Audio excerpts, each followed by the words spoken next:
Oh my god. What have you Oh done? my god. Great googly movie. So did you go to the Pride Festival today? Yeah. I did. I stood in the spot for Yay! 5 hours. I know. I thought about putting a link to the Hawk Gay on your post. Gay! Uh, we have just lost 1 in 10 of our listeners. Have we? Statistically possible.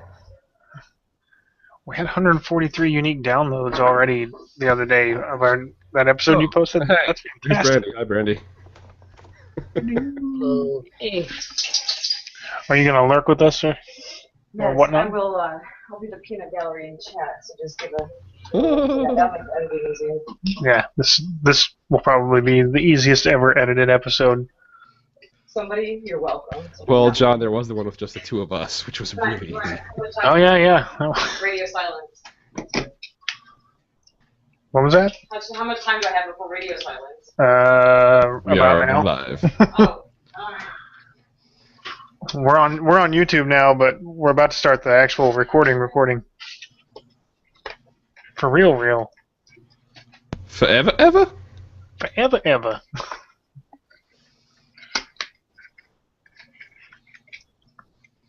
So I'm almost all geared up to go camping here in a couple weeks.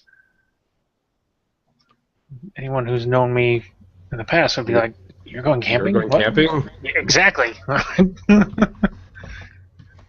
all jazzed about it now. Do jazz.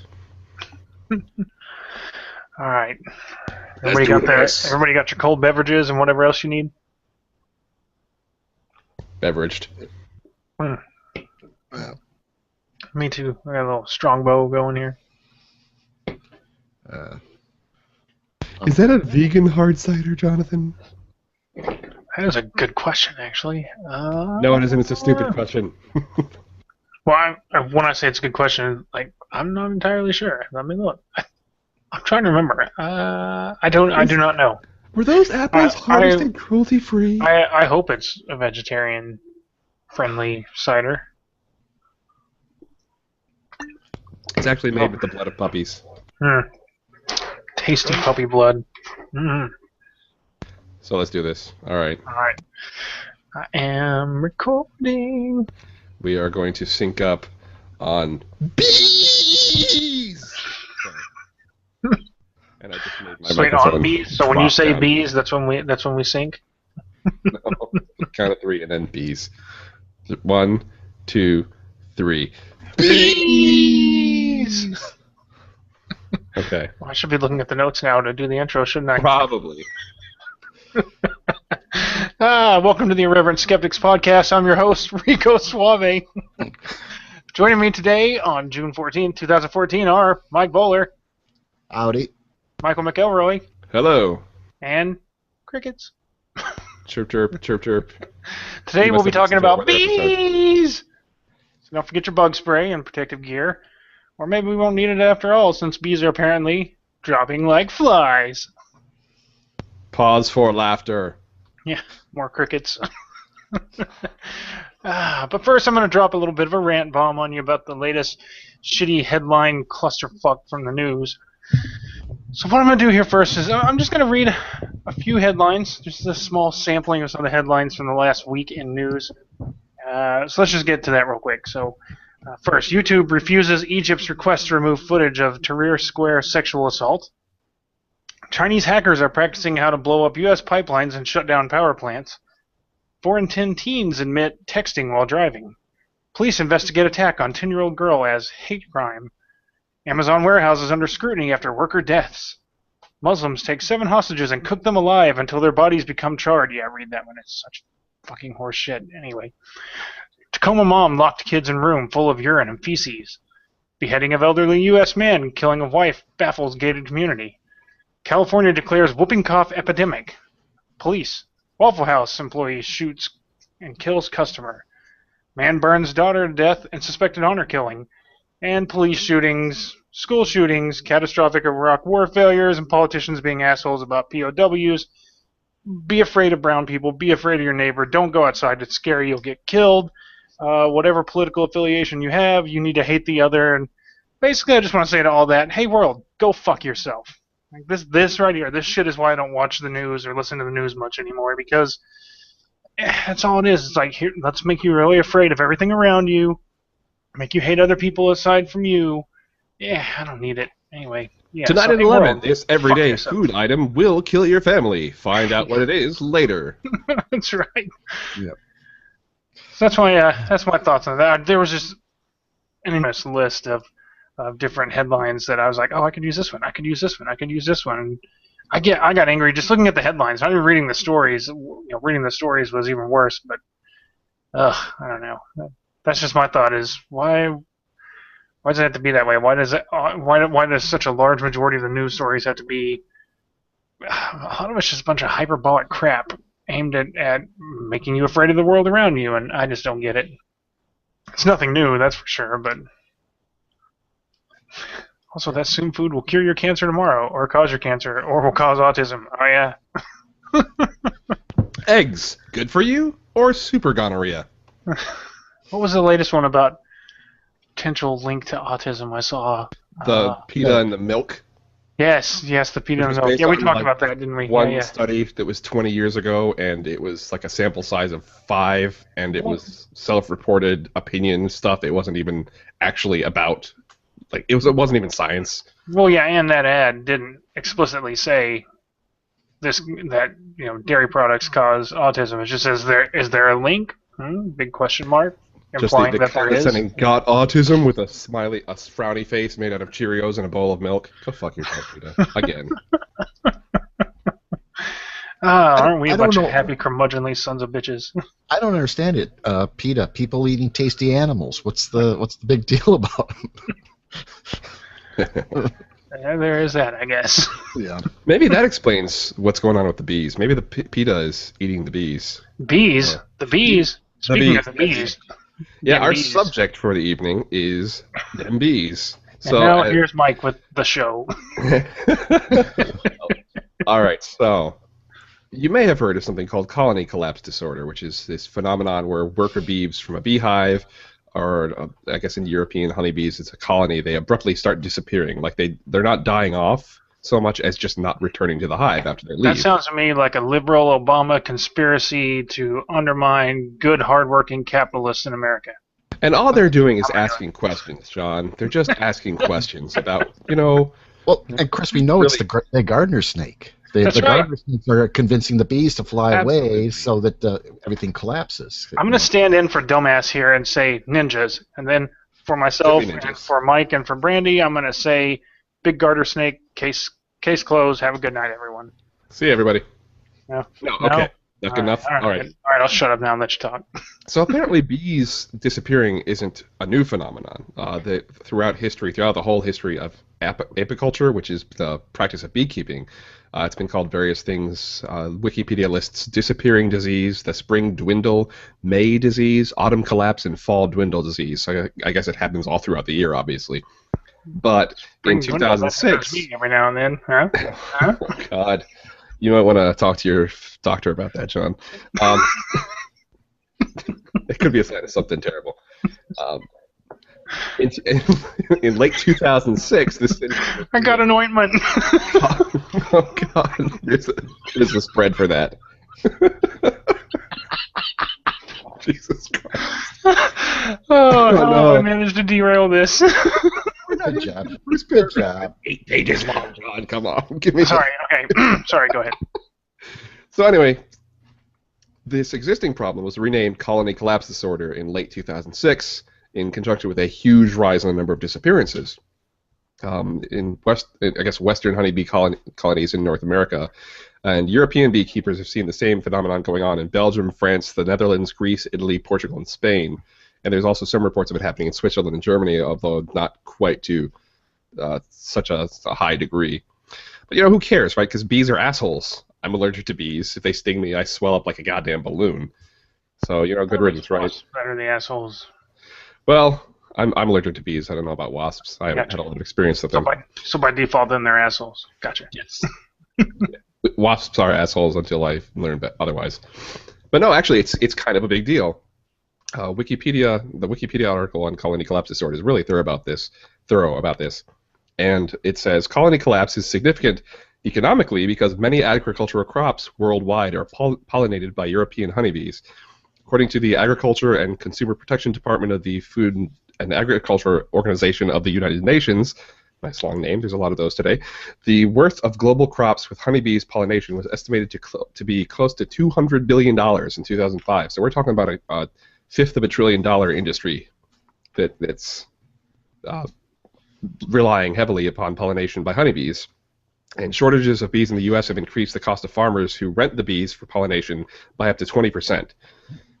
And on a page from the USDA Agricultural Research Service, they say that bee pollination is responsible for more than $15 billion in increased crop value each year. That's just the additional value on top of pollination from other things, so that the increase in crop yields and things like that. About 1 mouthful in 3 in our diet directly or indirectly benefits from honeybee pollination. Commercial production of many specialty crops like almonds and other tree nuts, berries, fruits, and vegetables are dependent on pollination by honeybees. These are the foods that give our diet diversity, flavor, and nutrition. Yes, and these things, they have not yet found other ways to pollinate these crops. So if the honeybees start dying off or disappearing in large numbers, then we're going to have problems with increased prices of all these different things.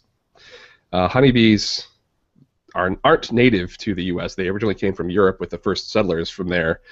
There are some native pollinators in the U.S., but honeybees are much more prolific at pollinating, and they're a lot easier to handle commercially for pollinating a whole bunch of different crops.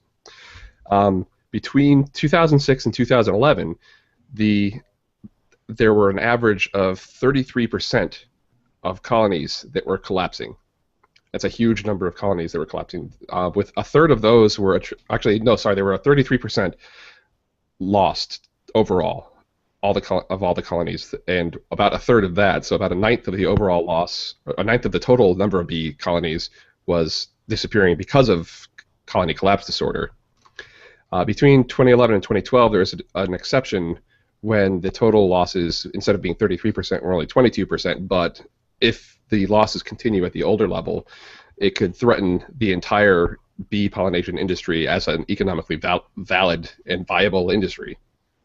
Honeybees wouldn't completely disappear, but the cost of pollination services would just become so prohibitively expensive that nobody would really use them anymore, and it would cause increases to the price of food that were reliant upon honeybee pollination. So really, we have a pretty serious problem here. Wikipedia again lists 118 different plants, crop plants that are used in the U.S. that are pollinated at least in part by bees. The University of Illinois at Urbana-Champaign Agricultural, Consumer, and Environmental Sciences College has a page on beekeeping where they say that they have a list of different crops and how much they rely on pollination by honeybees. Midwestern crops. There are some Midwestern crops in the U.S. and the Midwest of the U.S., what they call the breadbasket of America, I guess, that have to be pollinated by bees to produce fruit or seed. And these include alfalfa, apples, apricots, blackberries, blueberries, cantaloupes, cherries, clovers, cranberries, cucumbers, muskmelons, nectarines, peaches, pears, persimmons, plums, prunes, pumpkins, raspberries, squash, sunflowers, trefoils, and watermelons. So without honeybee pollination, these crops would not be viable in the Midwest of the U.S. There's some of them that will survive without bees, but the yield of the crop is increased by using honeybees. And those include eggplants, grapes, a genus that includes a whole bunch of different crops that are used as foraging crops in the southern U.S., lima beans, okra, pepper plants, soybeans, and strawberries. And so what's behind all this? What's behind all these bees disappearing? Well, nobody's really sure. There's a whole bunch of different things that have been proposed, and really nobody has found a single source yet, a single cause yet. Wikipedia says the mechanisms of colony collapse disorder and the reasons for its increasing prevalence remain unclear, even 8 years long now into this problem. But many possible causes have been proposed, including pesticides, primarily neonicotinoid pesticides, infections with Varroa and Acarapis mites, malnutrition, various pathogens, genetic factors, immunodeficiencies, loss of habitat, changing beekeeping practices, or a combination of factors, which is kind of saying there's a whole bunch of different things and we're not really sure. I mean, to give you an idea of how many different plausible factors might be involved here, there's a study published in, Public Library of Science, is that PLOS 1? Back in August 2009, called Colony Collapse Disorder, a Descriptive Study. They said, we initiated a descriptive how the hell do you say that word? Episodiological study in order to better characterize colony collapse disorder and compare risk factor exposure between populations afflicted by and not afflicted by colony collapse disorder. Of 61 quantified variables, including adult bee physiology, pathogen loads, and pesticide levels, no single measure emerged as a most likely cause of colony collapse disorder. Bees in affected colonies had higher pathogen loads and were co-infected with a greater number of pathogens than control populations, which suggests that there might be increased exposure to pathogens like mites and viruses and things like that, or a reduced resistance of the bees toward the pathogens. Levels of a synthetic chemical that's used by beekeepers to control parasitic mites were higher in unaffected colonies than in affected colonies, which I'm not really sure what that means. But so overall, the study is investigating 61 potential different causes, but the conclusion that they make is kind of odd to me as a non-scientist, non-biologist. They concluded that it's the first comprehensive study of colony collapse disorder affected bee populations that suggests that it involves an interaction between pathogens and other stress factors. They say they present evidence that this condition is contagious or the result of exposure to a common risk factor. Potentially important areas for future hypothesis-driven research, including the possible legacy effect of mite parasitism and the role of honeybee resistance to pesticides, are highlighted. So the reason I find this conclusion odd is that you're doing a study of 61 quantified variables and you find no single measure that seems to be the likely cause, but you're still somehow concluding that there's a common risk factor or some sort of contagion. I mean, it kind of seems like saying there's probably a common risk factor is another way of saying we don't think it's random, but beyond that we don't really know what's going on here. Which I guess I'm okay with that wording. They're not pointing fingers at they're not pointing at a specific cause there. They're just saying there seems to be some.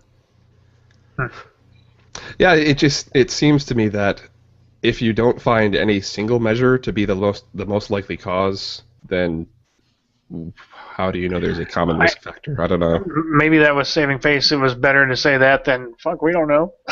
I guess if they're saying there's no single most likely cause, then maybe they're thinking there's a common risk factor that amplifies the effects of a whole bunch of different causes, maybe something like that. I don't know, but I think that if you're going into a study with 61 different variables, there's a really big risk of going on a sort of fishing expedition, where you're kind of looking for one variable that seems to show a statistically significant difference between the control and the affected colonies. I'm not saying that that's what they're doing here, but it is something that you see a lot of times with pseudoscientists who, especially with the alternative medicine, you'll see them do a study of a population of people who have a variety of different problems, and they find one problem that seems to be getting better more often than the others, and they'll attribute the improvement to their woo du jour. So I'm glad to see the study withholding any sort of solid conclusion, but the implication of a contagious cause seems a little shaky to me, because I don't really see, if they're saying they don't really know what it is, it seems strange to imply that there's contagion going on. I have two things to that. First of all, I think there's going to be a new segment called the Woo du jour. It needs to be a thing. And there's a comment from our audience in our live Q&A. Susan says, "Bah, we don't need none of that Midwestern crap, Michael." Yes, we do. Illinois sweet corn. Nothing's better in the world. Yeah. Although I was finding some evidence that corn is mostly okay without bees, that bees will visit them, but it doesn't really improve their yield at all. The rock band? No. Come on, John, this show is falling away from me. All right. Ching. Terrible, terrible 90s. Well played, sir. Well played. Hard rock joke there for you. So let's see, where was I? Okay. In 2008, the Department of Agriculture responded to the Farm Bill passed by the U.S. Congress by forming a steering committee on the subject of colony collapse disorder, and they've been putting out annual reports on the progress in investigating the problem. And in 2012, they released the fourth annual report, which said that although a number of factors continue to be associated with colony collapse disorder, including parasites and pathogens, poor nutrition, pesticides, lots of P's there, bee management practices, habitat fragmentation, and agricultural practices, no single factor or pattern of factors has been proven to be the cause of colony collapse disorder. So what I get, it's kind of hard to really research this subject and get a definite answer about everything because people don't really have definite answers yet. They're very much in the dark as to what is causing this above anything else. Still in the dark after all this time. Yeah, I mean, this report from the USDA it represents the work of a bunch of scientists from 8 federal agencies, 2 state departments of agriculture, 22 different universities, and a whole bunch of private research organizations. So, I mean, there's a good chance that this is one of the most comprehensive reports that's ever been published on the subject to date, and still they don't know what the root cause is. Yeah, it seems like... No problem ever more studied in the conclusion? I don't know. Oh, shit. I don't know. Fuck it. I'll do it live. No. Okay. Oh, John. Did the Farm Bill affect your dogfight attendance at all? Says Sasha G. Dogfight? Did I miss a joke? Do we have a dogfight? I haven't. Is that a gag build joke? I don't know. I don't know. I haven't attended any dogfights lately. But thank you for your question. Expand on that, because I'd like to know what that meant. I'd like to respond to that. Yeah, I'm not entirely clear on what you're talking about there. You know, in Battlefield 4, when you get the jet, you get into dogfights. That's it. Yeah. Oh, right. Gotcha. I'm trying to save you. So, in all the research that I've done on this subject, which was admittedly 1 day's worth of research, it seems that we're probably dealing with a whole bunch of different problems, a pretty wide variety of problems that are all getting the same label of colony collapse disorder. I mean, I'm not sure what the average layperson can do about this, if anything, but it seems like this is something that the agricultural industries are going to have to figure out for themselves. But apparently the Farm Bill made dogfight attendance a felony. Yeah. So. Well, if it's the same Farm Bill that I'm thinking of, I agree with that part. But the part where it also makes a felony to be recording animal abuse, I find that problematic. So. You find it problematic that you can't record animal abuse? Right. That if you were undercover recording people abusing farm animals, that now you're. Yeah, that is strange that they would outlaw that. Now that's now a felony offense. Like that's. I kind of feel like answering this question about dogfighting is like the "when did you stop beating your wife" question. Because I never started attending dogfights, so in all honesty, the Farm Bill had no effect on my attendance of dogfights. So far we have only considered sane causes of colony collapse disorder that have some sort of scientific support. What does the pseudoscience community have to say about this? Ninjas. Wait, no, we already covered that. Aliens? Ninja aliens, pirate alien ninja zombies? I don't know. No, so according to them, colony collapse disorder is caused by all sorts of nefariousness. They also have not yet resolved this. One thing I saw a lot of mention of was electromagnetic radiation, which is just at the source of all sorts of woo-woo claims. I guess especially from cell phones was the big problem here. There's a website called Natural Health Strategies, which I thought was a lovely Orwellian kind of name because if you're following natural health strategies, you're probably not going to be very healthy. The strategies that they have on their website, at least. They cite a study from northern India that wanted to test the theory that radiation from cell phones and other electronic gadgets might be at least somehow involved in colony collapse disorder. And so, oh my God, this study is so terrible. these researchers put 2 cell phones each in 2 hives for 3 months. The phones were turned on, and so the honeybees were exposed to electromagnetic radiation from the phones 2 days out of each week, twice on each of those days. Each exposure period lasted for 15 minutes and was timed to coincide with the bees' peak period of activity. The experiment took place from February to April and covered 2 brood cycles.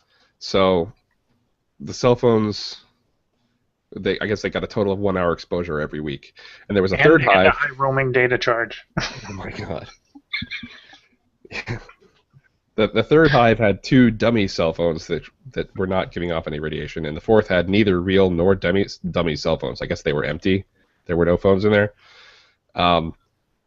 So they say that they were measuring a whole bunch of different aspects of the bee's biology, which were brood area, which is the space occupied by eggs, larvae, and pupae, colony growth, foraging habits, and things like this.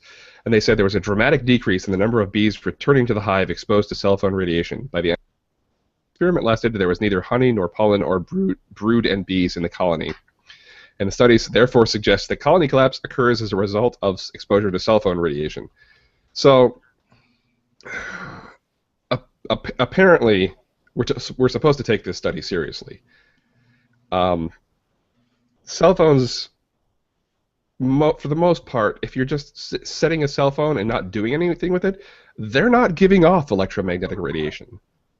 I mean, they might be communicating with the tower, but if they're not, nobody's making any calls, you're not using Wi-Fi, you're not using Bluetooth, they're going to be exposed to electromagnetic radiation, just like fucking everything else in existence, but they're not going to be giving off a whole lot of it. I mean, just by virtue of existing in the modern world, they're exposed to TV signals, to radio signals, to cell phone broadcasts from towers, to, I mean, just all manner of different things here. So, unless you have the hives in Faraday cages, they were being constantly exposed to EM radiation, whether they had the cell phones in them or not. I mean, there wasn't a control here. There is no hive that is not being exposed to electromagnetic radiation.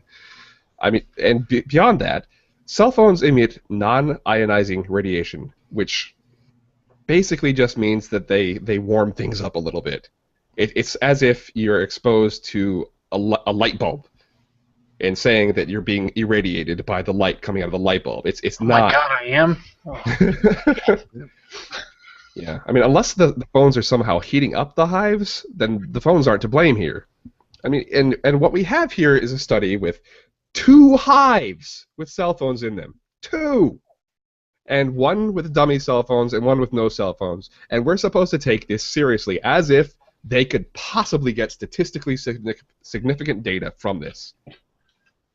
What if you had another dummy phone hive that, you have 1 dummy phone hive. What if you get a second dummy phone hive and that one collapses? What can you possibly withdraw from this? But you don't even have that's that. when you have to talk about, well, obviously the phones and the live phones from the actual test hive emitted so much EM radiation that it made this third colony collapse. What I love about this, I would love to see how far apart these hives were also, because we're talking about 2 hives with cell phones in them that were turned on. If they were near...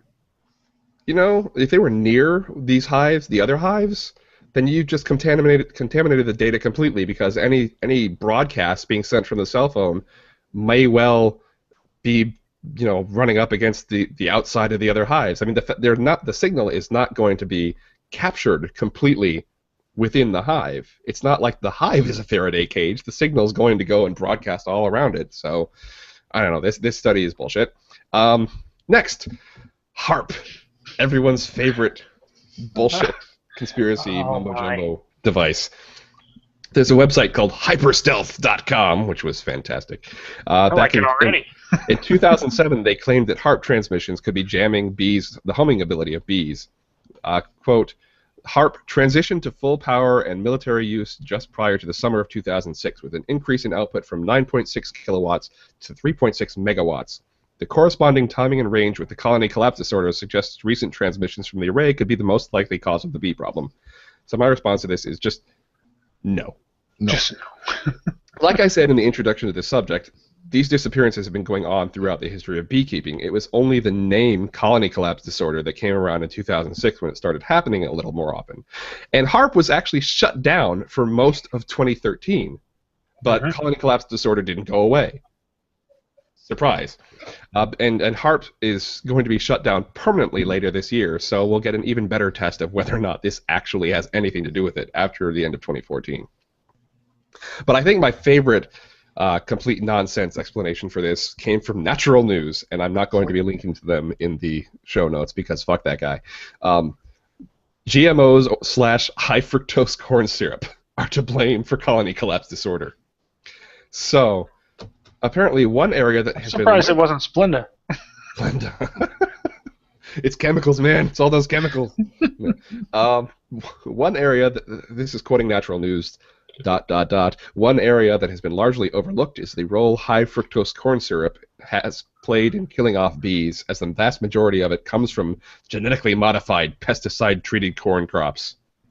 Richard A. Callahan from the Department of Environmental Health at the Harvard School of Public Health examined the effects of imidacloprid, a neonicotinoid pesticide, on bee colonies as part of a recent review. Part of this research involved using high fructose corn syrup that had been derived from corn crops treated with imidacloprid, for which the pesticide ended up getting into the end product. So is what they're saying that bees are feeding on high fructose corn syrup? If so, where the hell are they feeding? Actually, this is true. That bees are actually largely being fed off of high fructose. Oh, so the farmers feed them the high fructose corn syrup? I gotcha. Beekeepers will feed it to them to help increase their honey yield and things like that. I guess it's one way to get them to produce more honey. But if you pay attention to the wording of this article, it actually has nothing whatsoever to do with GMOs or high fructose corn syrup, but rather we're just talking about this pesticide called imidacloprid, which you can use on any crop. It's not just corn. It's not corn that's genetically modified. It's not corn that's used in high fructose corn syrup. I mean, this is a product that is, I mean, there's a whole bunch of different studies that are saying this actually may possibly be a big factor in colony collapse disorder, but he's saying that because it's used on GMOs and those GMOs are used to produce high fructose corn syrup, it's somehow the fault of the plant, not the fault of the pesticide, which is just a bullshit conclusion. Yeah, that makes zero sense. It's so like, another comment from Susan, by the way, in the Q&A, asks, is it caused by magic? She blames Harry Potter, apparently. That's a good one.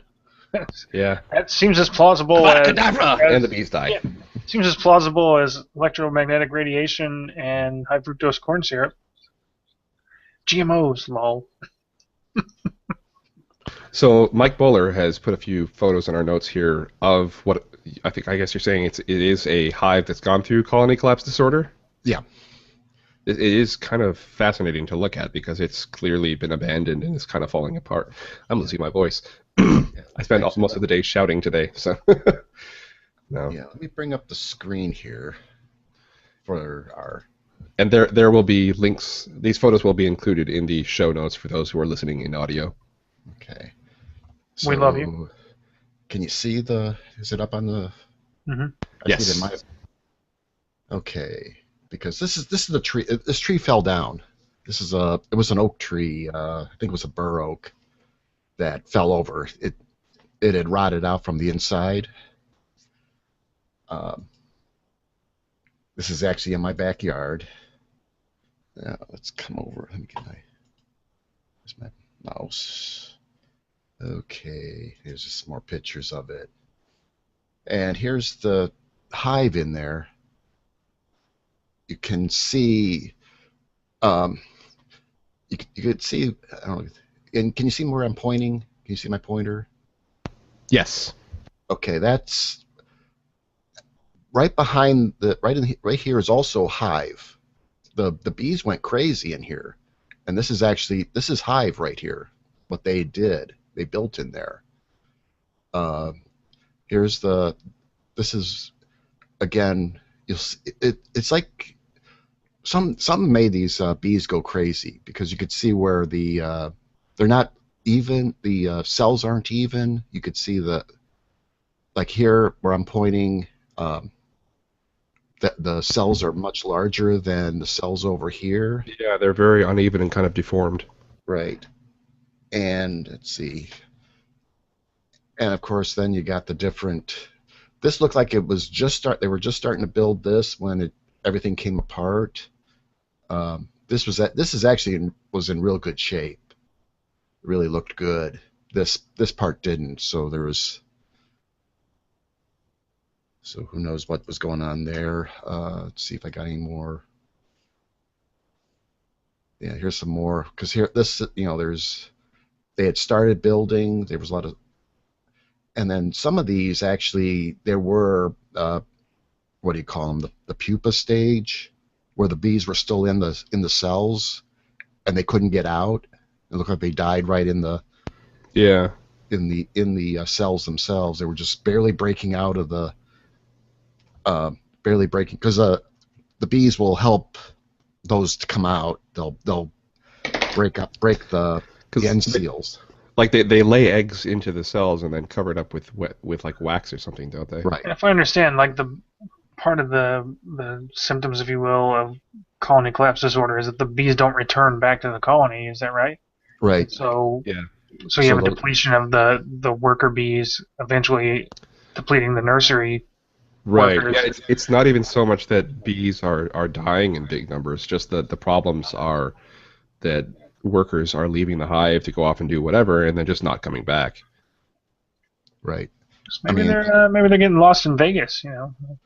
I mean, that's one of the things that they've been saying about like the neonicotinoid pesticides is that there's a possibility that there's a neurotoxic effect on bees that's non-lethal, but it's causing them to go out and get confused and disoriented and not be able to find their way back to the hive.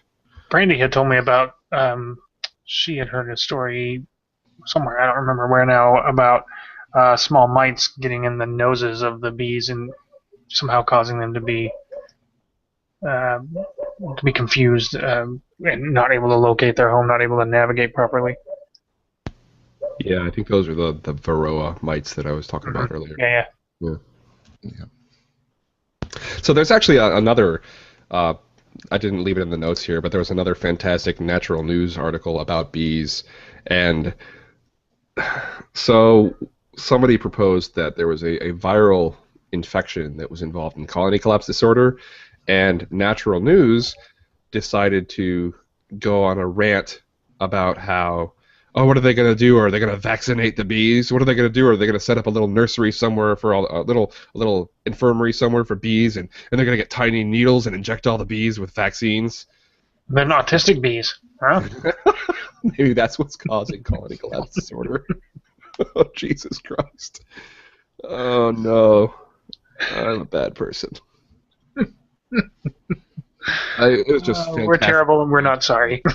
And the guy was just way off his rocker and ranting about shit and just basically mocking the concept without actually responding to it at all.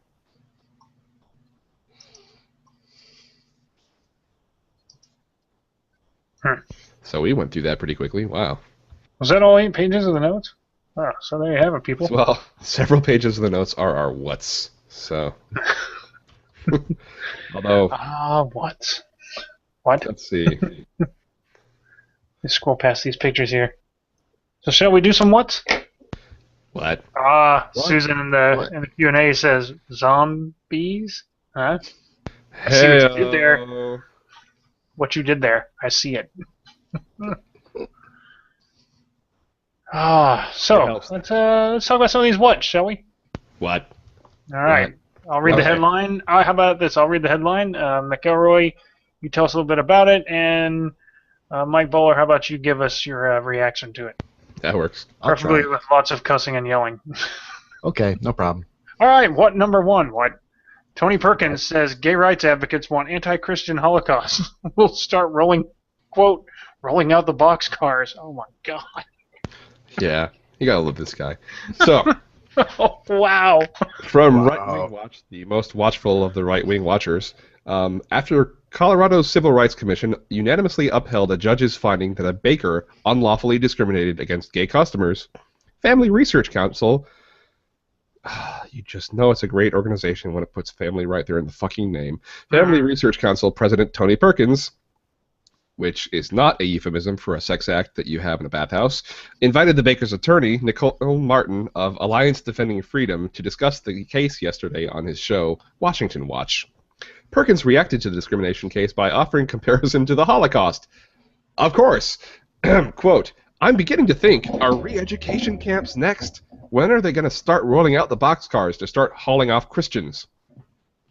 I guarantee that we are going to continue to see the witch hunt, the lawyer said in response. So yeah, because bakers can't refuse to serve gay people, Christians are going to be put in fucking boxcars and burned. Fucking proportion, man. Come on. I'm persecuting Christians because I don't want them to discriminate against other people. What an asshole I am. Although I have to point out, he did say that he's beginning to think, which is a good sign. You know, keep it up, Tony. He'll catch up to the other preschoolers. Keep trying, keep trying. All right, Mike Bowler, what's your thoughts on that? Oh, I know I talked about it on BitSpot.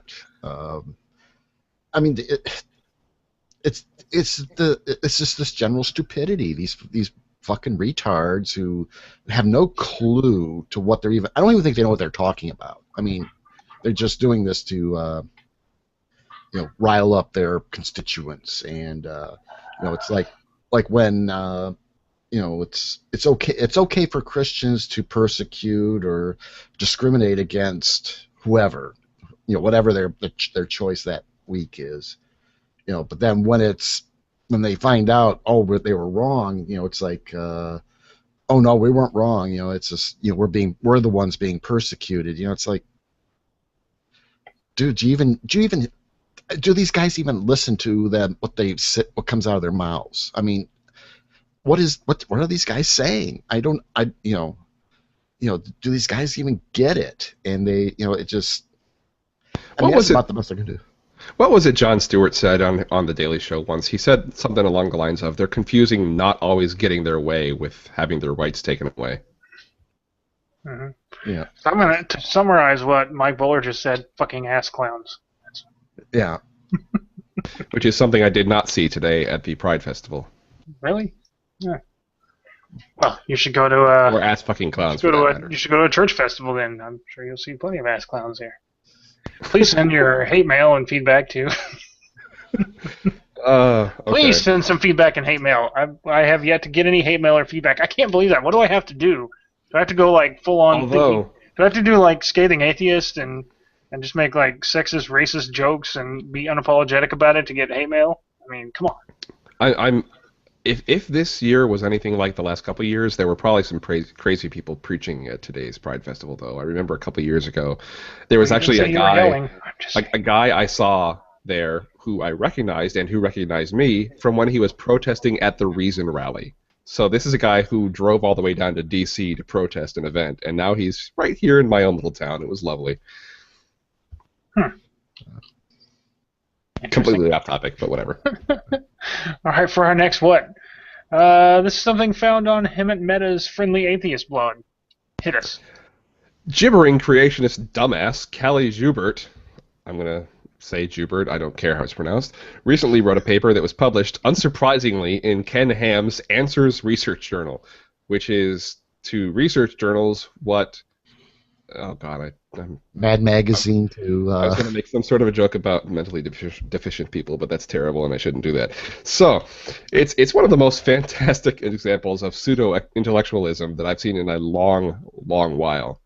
In the paper, he looks like he's trying to argue that our mind isn't a product of our brain, but I'll let him speak for himself. So, quote, now, if a person is not a brain, and a brain is not the thing that perceives, thinks, interprets, feels, desires, decides, and so on, which is what I will argue, then it has serious implications for what Christians are teaching and the person and brain in the light of Scripture.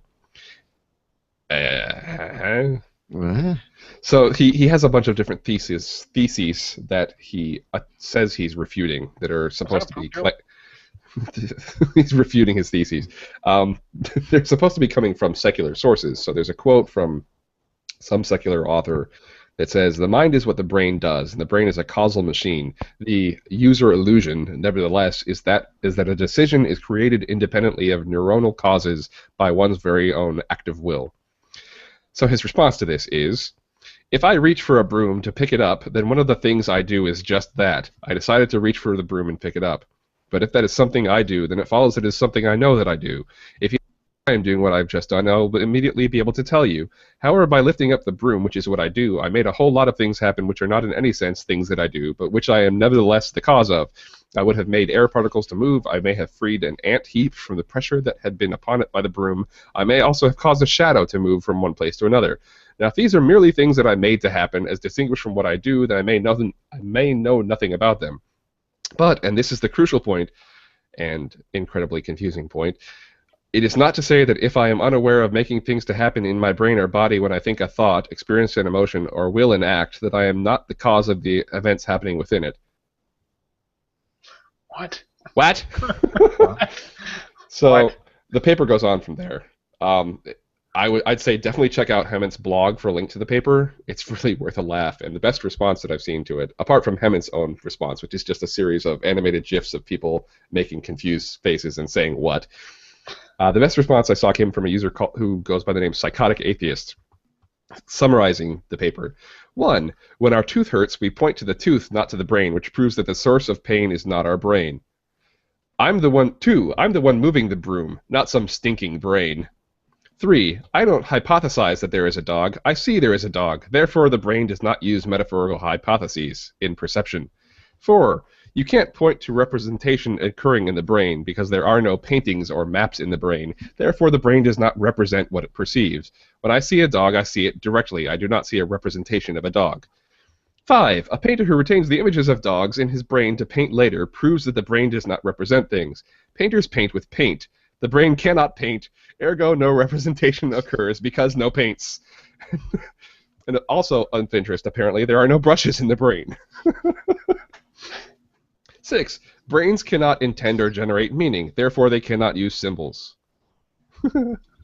7. Since brains cannot learn, they cannot analyze or decipher. This is evident by referencing common English speech tradition. We say a person knows things, we don't say their brain does. QED.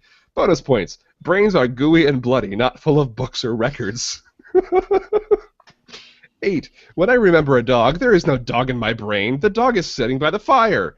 I cannot see into my skull, so even if there was a dog there, I couldn't see it. 9. Not being able to see inside the skull, as referenced in 8, means we can't retrieve information from the brain nor store information in it. 10. Since the brain regenerates every few years, it becomes a different brain. But this does not absolve people of moral responsibility, so we aren't brains. Conclusion. We are not brains. The brain allows us to perceive, think, know, understand, decide, feel, etc., but because we're not aware of it, it's not us. This is what this guy is trying to say in his paper. In other words, because the guy has never thought about something, never thought about thinking, that means he isn't his brain. But here he is trying to think about thinking, so what? I think that the best part of this entire segment has left me very confused. Yeah. The best part... Excuse me. The best part is that he uses the phrase commonsensically speaking in the paper, and it still passed peer review. You know, those creationists are just so rigorous. Well, so Mike, what do you think? I can say a hearty what? Yeah, Mike Bowler, thoughts? What? You know, the one thing that kept popping in my head through that whole thing. Phrasing. Heyo. It's like these people. They're confusing. I mean, I guess there's this. I don't know how this all fits, but you know, there's that discussion about how the brain works and whether we're dealing with a constructed world, like our brain constructs the world around us, taking in information, putting it into perspective. Right. You know how it. So we're constantly bringing in vision. We see things, we hear things, we taste, touch, feel, smell, all these things, and but then there's like this idea that it's all a construct, and Yeah. that's outside my bailiwick. I mean, I have no, that's so out there. All I know is that it does make sense. It makes sense to me, but it's just that when you, I guess that there is a reality out there. So using the broom analogy, I mean, if I want to pick up a broom, I look for I see the broom, I pick it up. My brain is identified that in the past as, oh, that's a broom, so I'm good. It's almost like he's mixing up the idea that it's the broom stand is there, and he just automatically picks it up. The brain has nothing to do with it. No, Well, the brain has to realize, hey, I need to pick up the broom. I got to do something with the broom. I go pick up the broom. So what gets me is this guy would probably be perfectly fine with hooking up like an EEG or an EKG or whatever it is that reads brain signals and have them do a measurement of him going through and actually performing the act of picking up a broom and saying, yeah, those brain signals are coordinated with sending signals to my muscles to move the broom. So he's okay with the brain sending signals, electrical, chemical signals to the muscles to perform the actions, but somehow he thinks that the brain is not involved in the decision-making process to pick up the broom. That there's like an interface here between the ghost in the machine, the soul, which is him, and the meat brain, which does all the hard labor. Right. Yeah. The only thing about that I would, not to say it lends credence to, the only thing about that, I remember. Do you remember the Radio Lab episode where they were talking about free will, and there was I guess a neurological study of how people will begin to do a thing before they think about doing a thing. Yeah, that the decision to take an action occurs like a tenth of a second before they realize that they're consciously choosing to do it.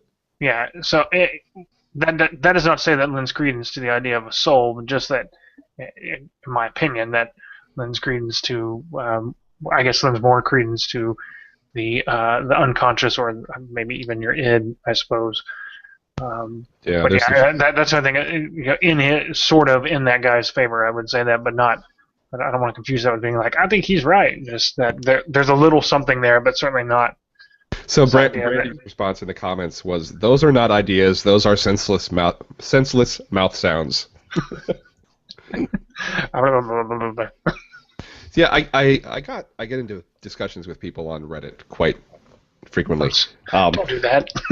No, I kind of enjoy it. It's discussions, philosophy, religion, all that kind of stuff. There's a guy I got into a discussion with about this idea that what Mike was saying, how we don't directly experience the world. What we experience is the representation of the world that's processed through our senses, and we have this internal model of what certain things, certain sensations really mean, but we can't actually directly experience things. Like, because we have a physical brain that operates through chemical, electrical signals. If like right now when you're hearing my voice, you're not hearing exactly what the sound wave is. You're hearing what your ear is picking up. It's filtered through how good your hearing is. It's filtered through how well your brain is interpreting the signal. So my voice sounds different to you than it might sound to somebody else who has better hearing, or it definitely sounds different than it sounds to me, because I have the whole bone conduction thing going on in my face, so I hear my own voice differently. So it's our experience of the world is indirect. And there's a guy I was talking to on Reddit who said that he thinks that most atheists take the perspective of naive realism, which is the idea that we do directly experience the world and there is no filter going on. And I kind of got confused by that, because most of the people I've talked to who are non-believers, I guess in my case, most of the ones I talk to are skeptics, so they're really familiar with how badly our senses interpret things sometimes and how easily we can be fooled. And so the idea that we're believing that we're experiencing everything perfectly and directly just doesn't sound familiar to me. Sounds reasonable. But here we have this guy saying that we are experiencing these things through our senses, which are part of the brain, but the we that is experiencing them is not the brain. It's the whole ghost in the machine thing. It's not scientific.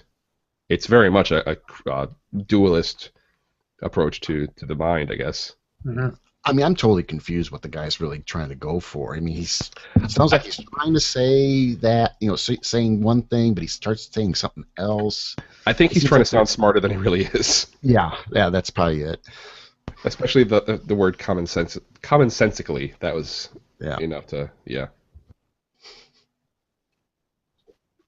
I guess that's it for us, isn't it? Yeah. Kind of a shorter show. Wow. That's fine. It was late in the way. Hang on. And there's a dog. The dog stays in the picture. So while we wait for John, should I say what I did on my last show? Yeah, go ahead and give us a brief, a little talk about your bitch spot and your other shows. Yeah. Okay. So I just did my Illuminati Part 2. And I tried to put together a timeline, and you know what? I started to realize the show sucks. I mean, I'm gonna say right off the bat, because I started going down. I tried to, because there's like 3 lines of logic, if you want to call it that, in the Illuminati conspiracy. There's like this, what do you call it? There's just this general. The Rothschilds kind of trying to take over the world, international banking, Jewish bankers type stuff. Then you get into the kind of where you start getting into the Freemasons and all the secret societies and how they try to take, how the secret societies are trying to take over the world. And then you got the satanic portion where I think I mentioned on one of the previous shows about Lucifer is supposed to be Lucifer controls the reptiloids who Obviously. control the gray aliens who do all the sex experiments on humans. Is that the one with the Nephilim? Nephilim. They mix all that stuff in. It's a lot of. It's so convoluted. I think. It depends on who you talk to. I mean, it's usually what I found interest. I mean, when I knew that there was always this animosity to the Catholic Church by Protestants, and I guess they've taken it to the level that Catholics actually worship Satan. They're actually Satan worshipers. They're the God that they worship, and. So they're part of the Illuminati. The Catholics are part of the Illuminati. Oh yeah. That was one of Jack Chick's things back in the day before he realized that his source for all this stuff was a liar. He was talking about how the Catholic Church was really Satanism. Right. So you got all these wonderful. Because actually Stuart Robbins had been getting me some MP3s. There's this guy. I mean, he's way out there. I mean, this is Joshua Abraham. He's like. He's actually the son of I forget the. Guessing that's not a real name. Well, he's actually, his father actually was a co-author on None Dare Call It Conspiracy, which is like the definitive Illuminati conspiracy book. And which clearly some do dare call conspiracy. Yeah. But this kid, he was like a professional skateboarder. He was like I don't know if he did anything. I don't know if he went to school. Apparently not, because he spent 3 months living in his car in a parking lot, reading the Bible, and then he's figured out the whole Illuminati satanic thing. So from his car in the parking lot. From his car in the parking lot, living in there, and he's been on Coast to Coast twice at least. There's probably more, but I've got all these audio clips of this guy. So my next one, I'm gonna try to lay it bare on this guy, because this guy is clearly an idiot. I mean, he makes Ken Ham look kind of intelligent. Wow. That's, I mean, That that's is hard. saying something. So speaking of people who make Ken Ham look intelligent, something to watch if you really want to bash your head against your TV or your monitor. I guess a couple months ago now, John and I had a little fake mini debate here where I pretended to be a Christian presuppositionalist. God. He remembers. Okay, so last weekend or the weekend before, or a couple weekends ago, I don't know what the date was. Matt Dillahunty of the Atheist Community of Austin, who does the Atheist Experience TV show, the Nonprofits podcast, and all sorts of other stuff, had a debate with Cy Ten Bruggencate. A debate should be in quotation marks, I think, there. Cy Ten Bruggencate is a Christian presuppositionalist, which I was pretending to be, but he's the real deal. And it was one of the most astonishingly non-debate debates I have ever seen. Basically, he started out the debate by saying that his argument is, premise one, you should believe that which it is rational to believe, or it is rational to believe that which is true. Premise two is, it is true that God exists. Premise three is, therefore it is rational to believe that God exists. And that was his entire argument, that and saying that everybody really knows that God actually does exist and they're all just suppressing the truth. So, John, I think I did pretty damn good in presenting that position. I would suggest, I mean, if you really want to see how the absolute depths to which an apologist will go in a debate, watch that debate. It's just so bizarre. And I mean, there was even a point where somebody said that a Muslim could use the same argument to support Islam, and then he said, well, the Quran says that the Bible is, or the Quran says that the Bible is true, but the Quran also says, or Muslims believe that the Bible has been corrupted, but if the Muslims had a true message from God, then they couldn't say that the Bible is corrupted because the Bible is true, and therefore Islam is false. Wow. That is powerful, if you know what I mean. Yeah. In terms of shit stink. Brandy says she needs a drink. Oh, wow. I All hear you. right. Well, I guess that's going to do us then. Oh, somebody needs to do an and remember. And remember, if you see a bee, don't kill it. Give it a good home. Good enough.